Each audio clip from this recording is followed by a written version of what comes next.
Here in America, we have a very popular colloquialism that's often used where we refer to children as our future. The children are our future. In fact, I think it was Whitney Houston who had a song, Greatest Love of All, where she said, I believe the children are our future. Teach them well and let them lead the way. Well, I have to ask, are we teaching children well? Have we failed children? This is a question everyone should be asking because when I look around the American landscape and take a view of everything that's going on with our children today, it's clear that we've gone wrong somewhere, somehow. In today's video, I'd like to discuss some things that I believe are related to this and some ways that we can maybe turn the tide, if you will. So, stay tuned.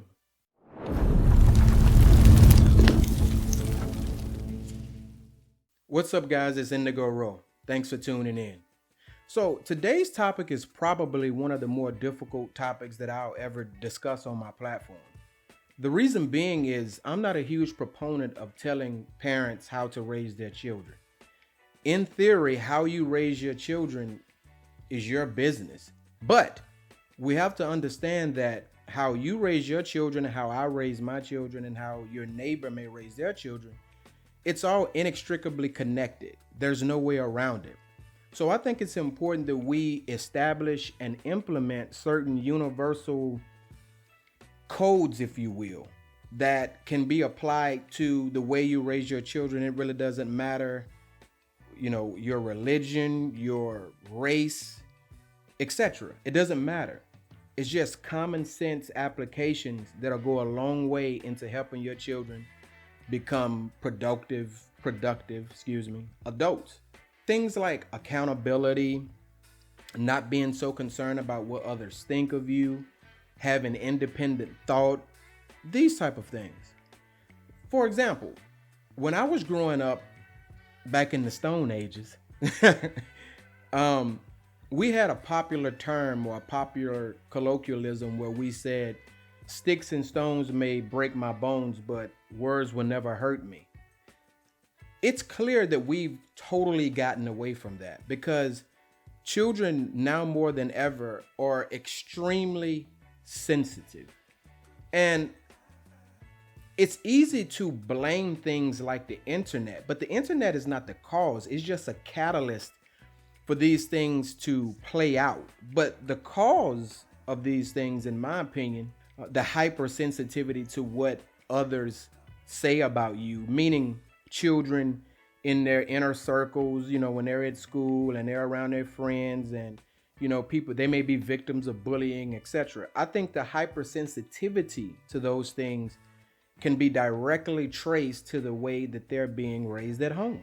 I think if parents re-implemented the sticks and stones concept, it'll help children grow during those formative years. They'll develop a certain mindset that will help them to not be so fragile and to not be so susceptible to perceivably negative things being said about them. The way children are being raised now, it's almost as if they go out of their way to put themselves in positions to be exposed to the bullying. For instance, if they're being bullied at school and they have their friends at school, they usually have a social media circle. So they will go online and witness this bullying. And I think parents, instead of telling the child, hey, maybe they're bullying you or picking on you because they're jealous of you, or, those children are mentally unstable. What do you expect? Anything that will help fortify the child's mind versus meeting that child on an emotional level. When you meet that child on an emotional level, it sends the signal to their brain that they should remain in that emotional state and not evaluate it using perspective. And I think this is very dangerous and very toxic, and it leads to so many issues when it comes to children. And to be honest with you, there are other avenues that contribute to this as well. The type of media that they consume. In today's world, children are consuming so much media. And a lot of that media is centered around the idea that individuals themselves are gods of some sort, that somehow the world revolves around them. I don't know where this paradigm started, where people believe that they have the inalienable right to not be offended. And I think a lot of that is subliminal programming, but also I believe a lot of it is purposeful, malicious social engineering. Because if you believe that the world centers around you, not only are you going to be hypersensitive to someone being critical or someone offering constructive criticism, but also you believe that you're entitled to something. You believe that not only does the world revolve around you, you are the world. And these things are extremely detrimental to a person's psychological state and also dangerous for those around them. It can do them no good. So when you have all this subliminal programming and you have all this media that children consume that help perpetuate this, it's going to have a negative effect on them as their brains grow and they become adults. You have to remember, these entitled, hypersensitive children ultimately become adults. How can they play a positive role in society and be the leaders of tomorrow? Do we really want hypersensitive, over emotional, entitled children absent of accountability? Do we want them leading the way? How can that be productive for society? We can understand how it would be grossly detrimental for society, no question. Also, when we speak about deploying universal codes within a household to help children fortify their minds against bullying and, the psychosis that's displayed ad nauseum on the internet, we have to think about how we're parenting our children. Are we friends of our children, or are we instructors and guides of our children? I'm here to help you understand that you have to choose a side. There is no, I'll say this, it is my opinion that it is very difficult to be your child's friend and your child's instructor and guide. And I'm here to help you understand as well, being their instructor and guide is much more important to not only their mental health, but to what type of an adult they'll become. If you're so concerned with being your child's friend, i.e., you don't want to discipline them, you don't want to seem too harsh or all that type of stuff, you're only going to harm your child's mental state. And it's going to play a negative effect in their adult life. So I think parents should focus much more on being an instructor and a disciplinarian when it comes to their children versus a friend. Now, that doesn't mean you have to be a staunch dictator in your house. And I'm not necessarily opposed to that either. Again, I'm trying to suggest a universal code where parents take the instructor disciplinarian role and make it a primary role. If you're overly concerned about whether your child likes you or not, that child is going to embarrass you ultimately. They will. I assure you of this. So it's your decision. But again, these are things that can be implemented without the idea of someone's religion or moral compass being jeopardized or compromised. You don't have to worry about that. Children learn the power of manipulation. So if you don't gain control of that early on, they're going to use it to abuse you. And again, the topic of this video is, are we failing our children? I think the idea of letting your children run your home is failing your children. I think refraining from discipline and instruction is harming your children. I've heard people say, you know, my child has rights, and yeah, they'll learn from their mistakes. And I really don't understand that concept, because my thinking is I want my child to not make the same mistakes that I did.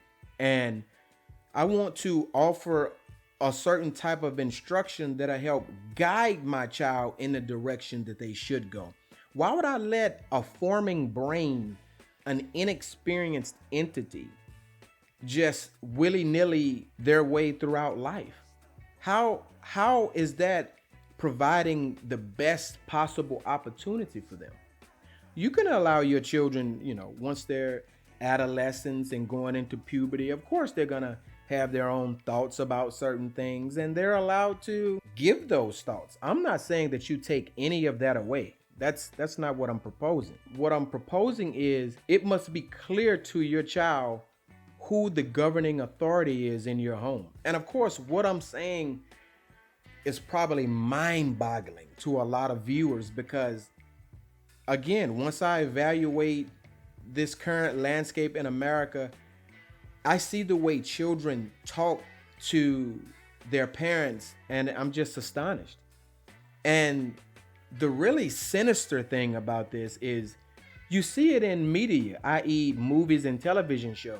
I started observing it maybe in the mid 90s, late 90s, where there were movies and TV shows made where you have the 13, 14, 15-year-old speaking to the parent with such disrespect and disregard.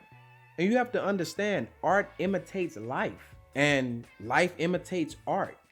So if that type of chaos is injected into your child's psyche over and over and over and over, it becomes the norm for them.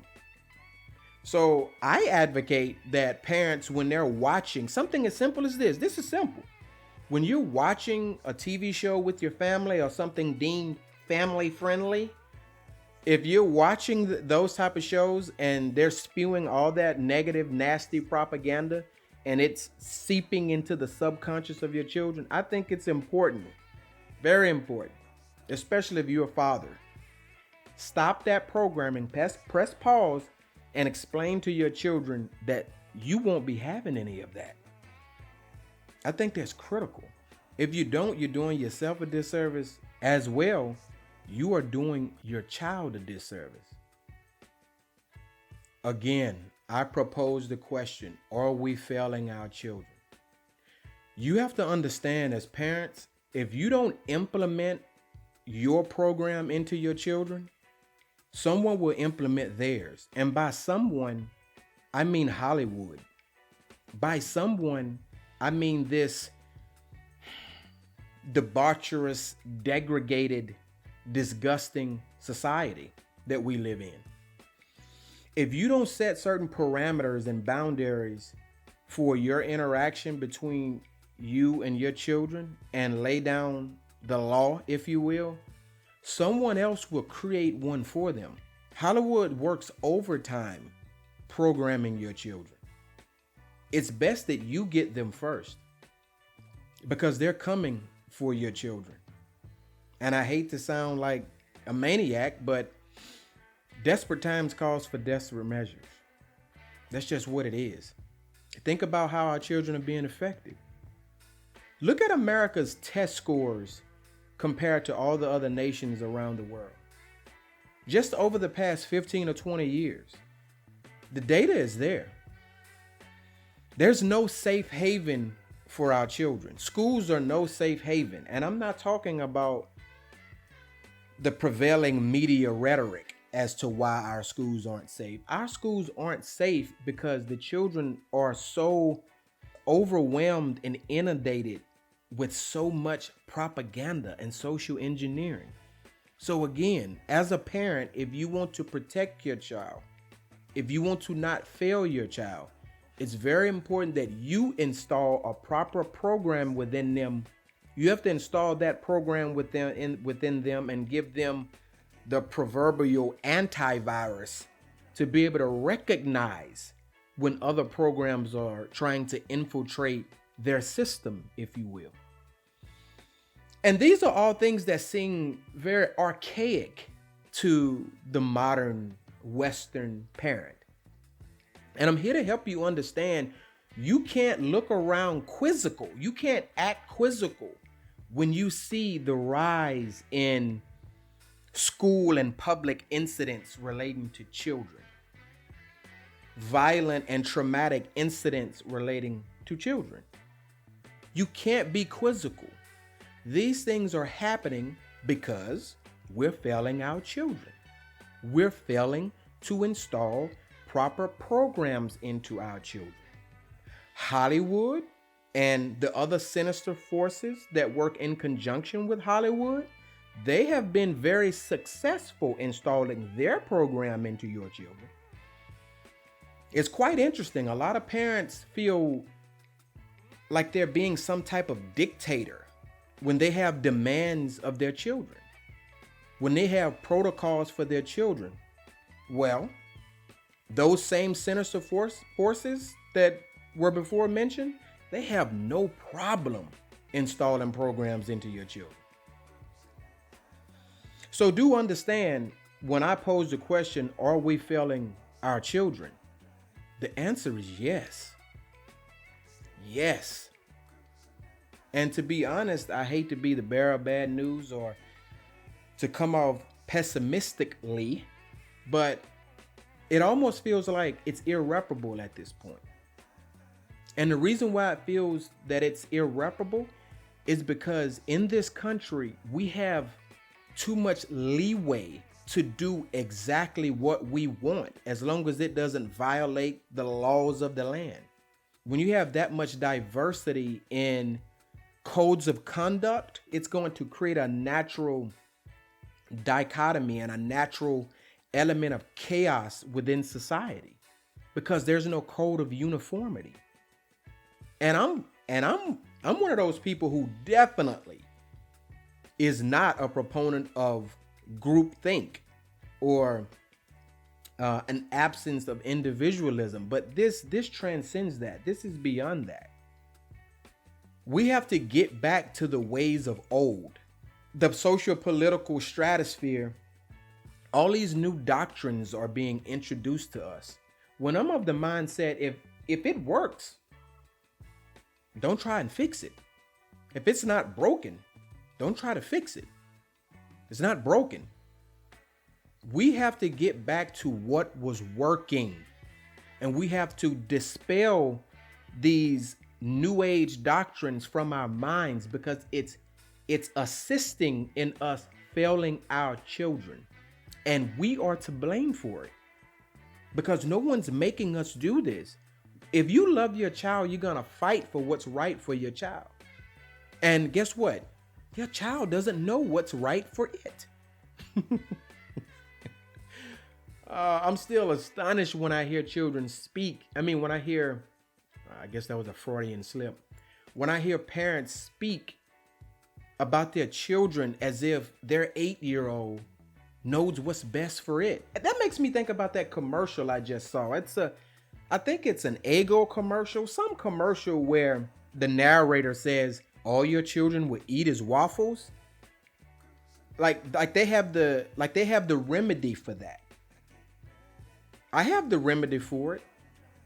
I buy the groceries. You eat what I put in front of you. But the media wants you to believe that somehow you're at the mercy of your children.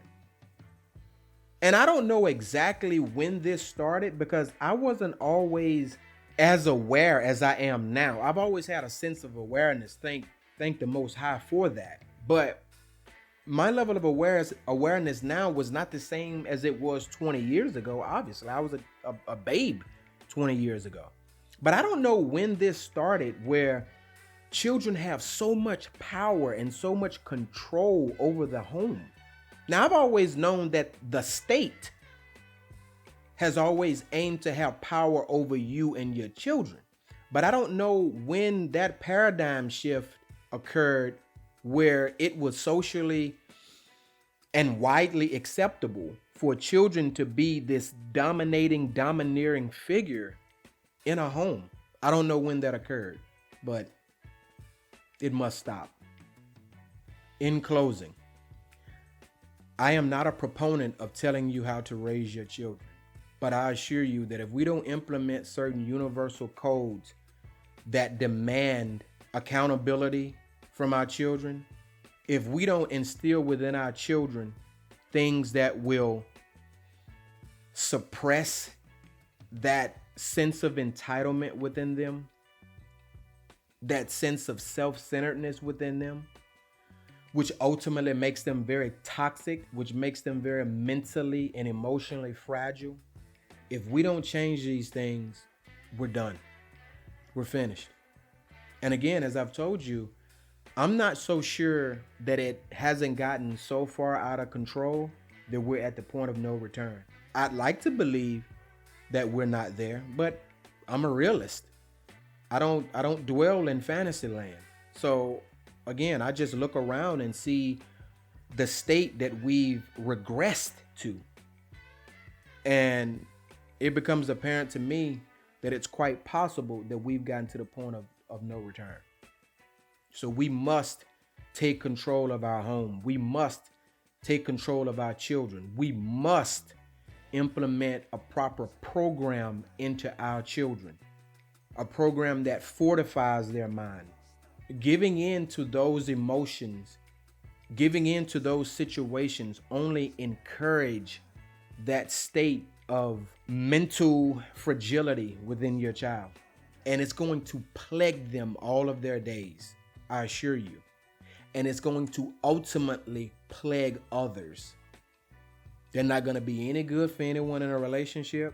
They're not going to be any good for anybody at the workplace. And sure, they may be skilled in their particular trade or endeavor. That doesn't matter. That inner toxicity is going to spill out. It's inevitable. So we must take control of our home. We must go back to the ways of old. That's my position. You can do as you please. But I encourage you to change. All right. That's it. I appreciate you guys tuning in. I really do. If you like the content, like and subscribe, and I'll see you guys in a future video. I'm Indigo Rowe. Thanks for tuning in. I appreciate it. All right. I'm out.